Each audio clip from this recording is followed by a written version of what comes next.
तो हमारा पहला प्रश्न था कि किसी एक दुकानदार किसी वस्तु को बेचने पर कितना परसेंट लाभ कमाता है? 28% लाभ कमाता है जब वह 4 वस्तु की खरीद पर एक वस्तु मुफ्त देता है। मैंने आपसे पहले जिक्र किया था कि जब भी क्वेश्चन में लाभ, हानि, क्रयमूल्य, विक्रयमूल्य, छूट कुछ भी आ जाता है तो आप क्या लिखो?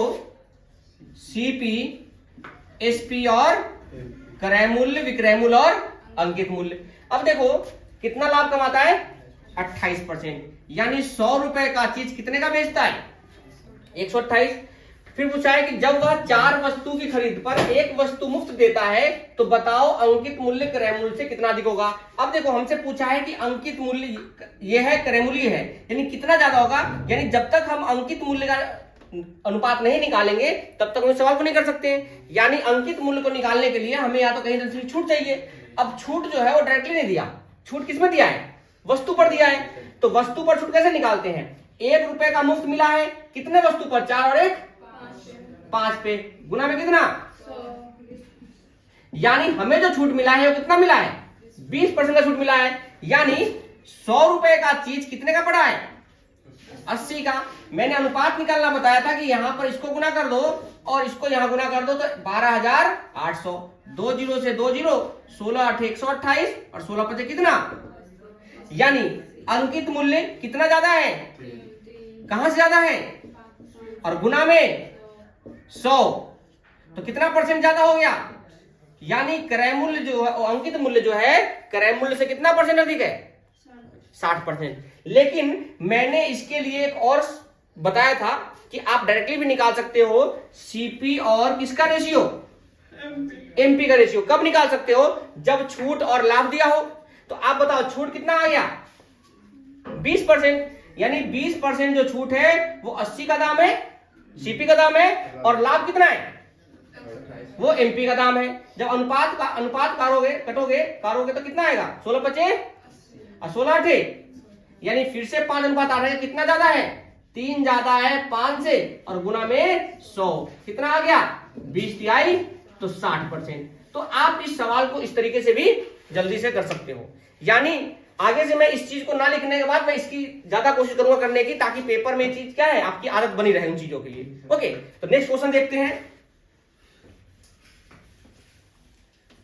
अगर जरूरत पड़ेगा तो हम बनाएंगे, नहीं पड़ेगा तो हम नहीं बनाएंगे, डायरेक्टली सीपी और एसपी का और सीपी और एमपी का अनुपात निकालेंगे। जैसे कि यदि अंकित मूल्य क्रय मूल्य का 3/2 है, अंकित मूल्य क्रय मूल्य का कितना है?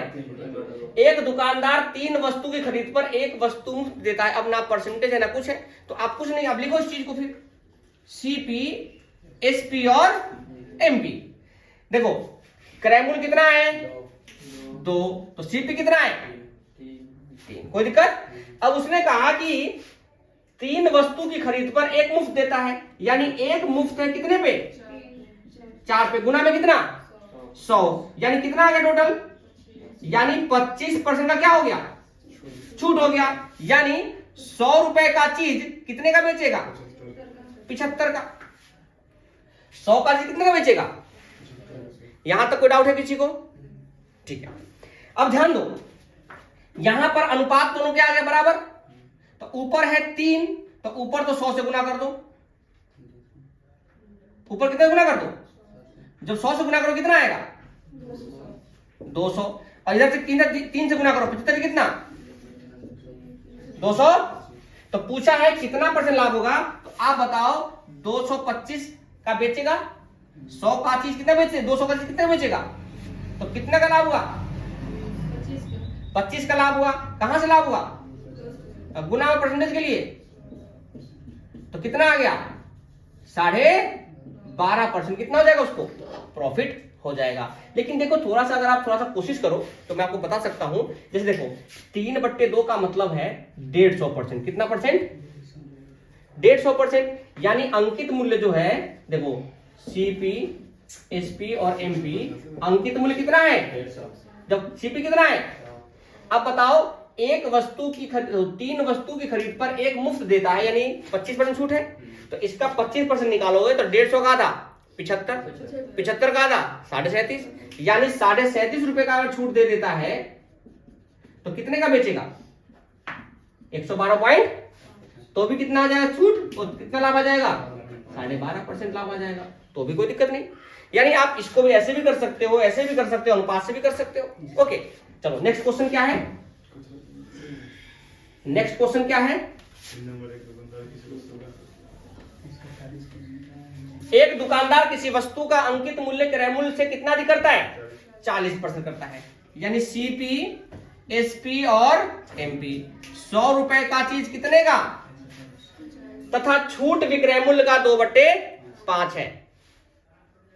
छूट विक्रय मूल्य कितना है, यानी विक्रय मूल्य कितना है 5 है, तो छूट कितने का है, यानी वह वस्तु कितने में खरीदा होगा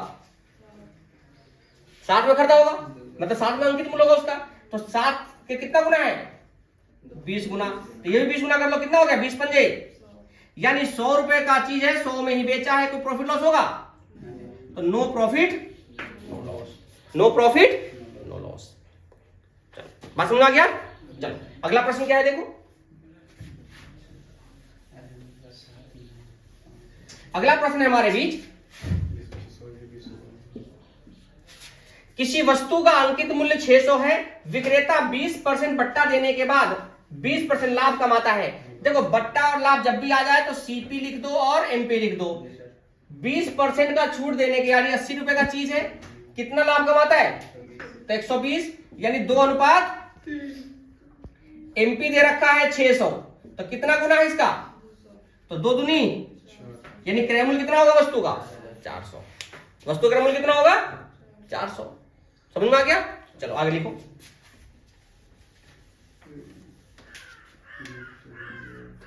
बीस % की छूट देकर 12% लाभ कमाने के लिए अंकित मूल्य क्रय मूल्य से कितना % बढ़ाकर रखना होगा। फिर से देखो छूट है और लाभ है, जैसे ही छूट और लाभ हो तो सीपी और एमपी का अनुपात निकालो।